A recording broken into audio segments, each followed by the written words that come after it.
How's everyone doing? Good. We're back in here. It's a good time. Can you guys hear me okay? Okay. What's playing the Packers so many times in the last few years do for you preparation-wise? Is it a plus?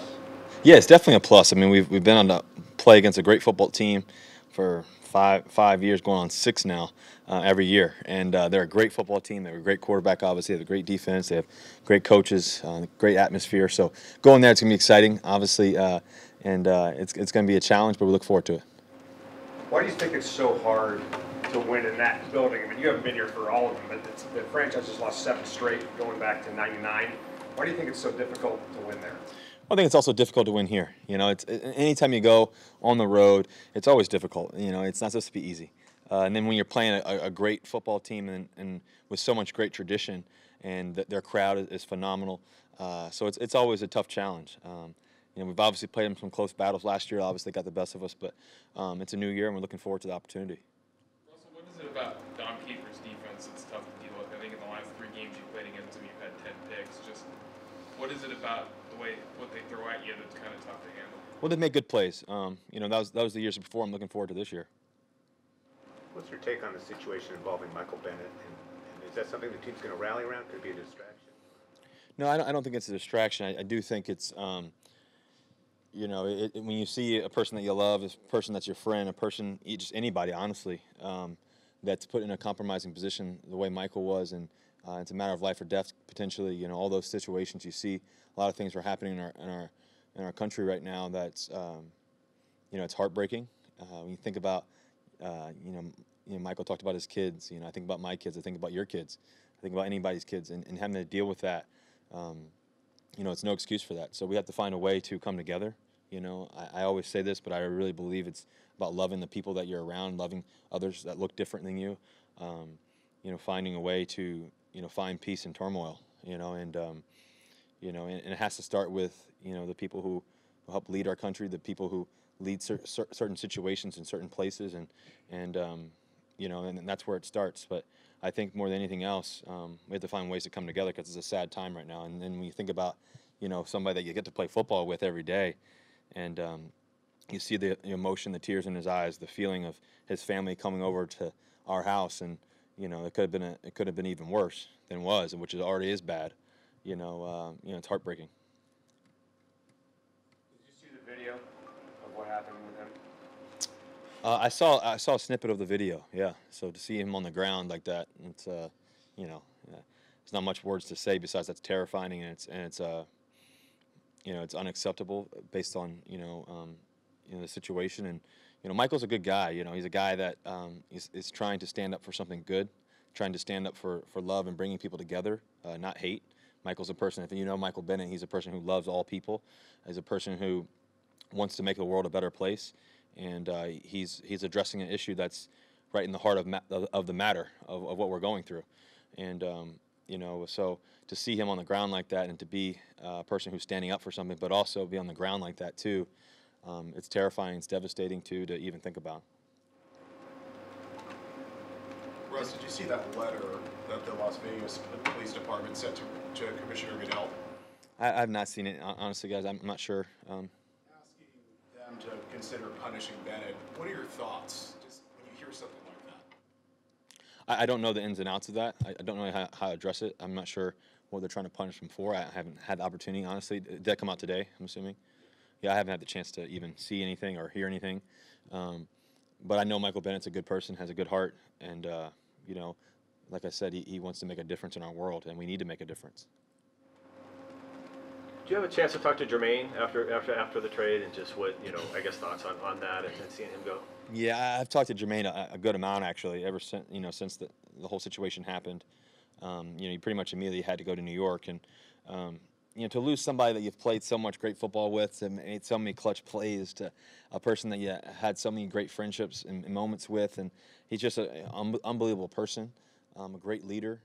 He's going to be great for the New York Jets, and his leadership and what he does and how he practices and how he brings his A game every time to the field. And I love the guy to death. So yeah, it's been.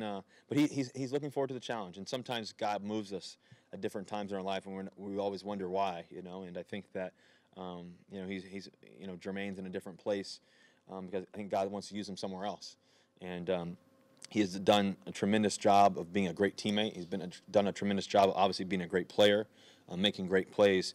But he's also been a leader in our community, all the good things he's done with his foundation and everything else. And to think about, what he can do even on the East Coast. I'm excited for what Jermaine has in store. I miss the guy, to death because, he's a great friend. I've relied on him in so many different ways, obviously on the field, but also off the field. And but I know he'll do great. And so he's already had a great career, and he's just beginning. And so hopefully one day I'll get to play with him again. Who knows? Russ, yesterday Bevel was talking about being aware of the different pressure packages that Green Bay will throw at you. What sort of test is this for you right out of the gates? Well, we're excited about it. We're excited about the challenge. I think that our offensive line is doing a tremendous job of studying. They're doing a tremendous job of blocking. They did a great job all preseason. We play a terrific defense every day in our defense, so it gets us prepared for a lot of different things. And so Coach Dom Capers has been in the National Football League for a long, long time. He's done a lot of great things, and so we understand that. We embrace the process. We embrace the process of studying. Embrace the process of the journey that we're about to go on to in terms of this whole entire season. But you can't get there till one game, and so we're looking forward to the challenge. The key is just communicating in a tough environment, and we'll be able to do that. We've played on the road many a times in a lot of tough places. This one is one of the toughest, one of the tougher places to play. But we're looking forward to that, and we're playing with no fear. Russell, last year's game there kind of stick in the back of your head at all, or you just flush that? You guys know me, man. I don't linger. I don't linger very long. I think that for me, I'm not sure who we played the next week, but I was already on the next week on the way back. So that's just how I am. You're gonna have your great days. You're gonna have some good days, and hopefully you'll only have a couple handful of not so good days. That was one of them. But you learn through the process, and you look forward to the next one. And so I'm looking forward to playing. Does anything ever stay with you as motivation at all? I'm always motivated. I don't need the good and the bad to motivate me. I'm motivated just because I love to win. I'm obsessed with winning. It's something that I'm very passionate about. Very passionate about my job. Very passionate about the players that we have, and very passionate about trying to help our team win every time we get. So that's my focus. It's not focused on it's a journey. You know that when you play professional sports, it's not supposed to be easy, and so I look forward to that. On the other side of the ball from you, what stood out about Shaquille Griffin? He's done a tremendous job. Makes a lot of plays, gets his head around, catches the ball really well. I'm excited about him. He's a really good player. I think he'll really step up for us. He's calm as can be. He's got a great head on his shoulders. He's here early, stays late, studies really well. He's got this poise to him that I'm excited about to watch him on game day. He's done a tremendous job in all of preseason, all practice, everything that he's done a great job of, and I think he'll really step up for the challenge. The poise seems to be something that everybody talks about. How does that show up to you?